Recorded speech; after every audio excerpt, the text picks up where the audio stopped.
Orodyahanka Soomaaliyeed ee dalkeena Soomaaliya guulaha waaweyn ee la soo gaaray inta uu markaasi u ordayay orodka markaasi lagu matalo xulka qaranka Soomaaliya aniga oo 6 sano oo aan u ordayay wadankayga ahna qofkii ugu fiicnaa waxaan ka qayb galay muddadaasi 6 sano ah 8 tartan oo caalami ah. tartanka koowaad aan ka qayb galay ayuu yiri Cabdullaahi Jaamac oo guulo waaweyn ee ugu soo hooyay dalkeena Soomaaliya waxaa ka mid ah tartankii dalka Djibouti lagu qabtay ee International Meeting di Djibouti sanadii 2019 golden medal kaalinta koowaad ayuu ka soo galay ciyaaryahan Cabdullaahi Jaamac Maxamed. sidoo kale tartanka labaad oo ka qayb galay ayaa waxaa ka mid ahaa Zone C Games Rwanda sanadii 2019 ee bronze medal kaalinta saddexaad ayuu ka soo galay. tartanka saddexaad oo Cabdullaahi guulo ka keenay ayaa waxaa ka mid ah African Games 2019 Morocco final uu markaasi soo tagay ciyaaryahankan. tartanka afraad oo ka qayb galay ayaa waxaa ka mid ah World Championship ee Doha dalka Qatar waxa uuna ka keenay ciyaaro tartankaasi caalami ah oo ka qayb galay guulo waaweyn walow rajadiisu ay ahayd inuu markaasi ciyaaro ciyaartii ugu dambeysay 2020 ee Olombikada lagu qabtay dalka Japan ee Tokyo Olympics kaas oo markaasi laga daba mariyay oo ay guddiga Olombikada qaranka Soomaaliyeed ay u isticmaaleen dana kale oo gaar ah. sidoo kale shakhsigan ayaa markaasi waayihiisa ciyaareed ee World Championship ee ka dhacay dalka Mareykanka uu doonayay inuu markaasi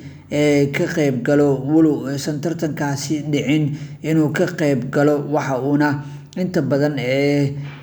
uu rajeynayay inuu guulo ka keeno laakiin maysan dhicin. sanadan ayaa la filayaa in dalka France lagu qabto Olombikada adduunka 2024 waxaana uu rajeynayaa inuu qayb ka noqdo labada ciyaartooy ee loo qaadan doono keeni doonana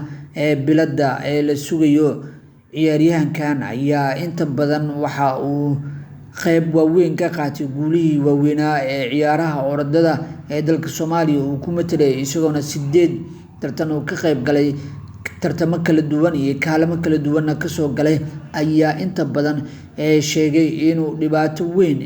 ka saaran tahay dhanka ciyaaraha Olombikada ee guddiga Olombikada qaranka Soomaaliyeed oo aan daneynin ciyaartooydan. sidoo kale ciyaartooydan ayaa ku sugan dalka Ethiopia kuwaas oo halkaasi ku qaatay tababar gooni ah sidoo sheegay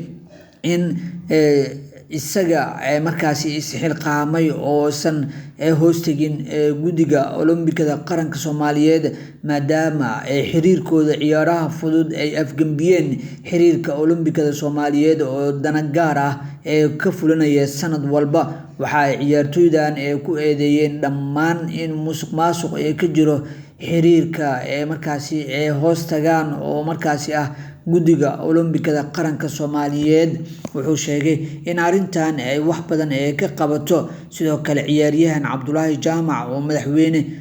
Xasan Sheekh Maxamuud horey ula kulmay mar uu tartankan ku soo guuleystay ayaa ballanqaad weyn loo sameeyay isagoona sheegay in madaxweynaha uu kaga mahad celinayo sidoo kalena sheegay in arrintan uu madaxweyne Xasan Sheekh Maxamuud uu soo farageliyo si markaasi xaq u helaan dhammaan ciyaartooyda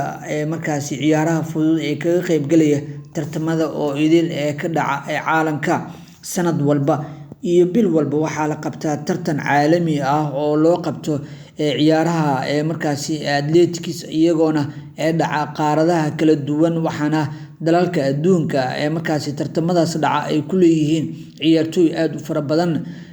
haddii aan eegno dhanka qaaradda dalka Afrika ciyaartooyda ay markaasi ku leeyihiin Olombikada adduunka waxaa ka mid ah dalka Ethiopia ee jaarkanahay 72 ciyaartooy ayaa ugu qayb gasha tartamada oo idil oo markaasi ugu jiraan tartanka Olombikada adduunka oo France lagu qaban doono sanadan iyadoona ka harsan bilooyin qura. sidoo kale dalka Ethiopia marka laga soo tago dalka Kenya waxaa kaga qayb gala 42 ciyaartooy oo kala duwan oo markaasi ciyaaraha atleetikada ee qayb kaga ah iyagoona wadamada kale Rwanda iyo Tanzania iyo Burundi iyagana ay kaga qayb galaan ciyaartooy inta ka badan halka dalka Soomaaliya ciyaaraha Olombikada adduunka ee kaga qayb gala 2 ciyaartooy oo kaliya iyagoona dhacdo badan ee tartankaasi ee quseeyo. waxaa sanadkan la rajeynayaa in isbedel weyn laga dareemo ciyaaraha Olombikada adduunka ee Soomaaliya ay ka qayb galayso.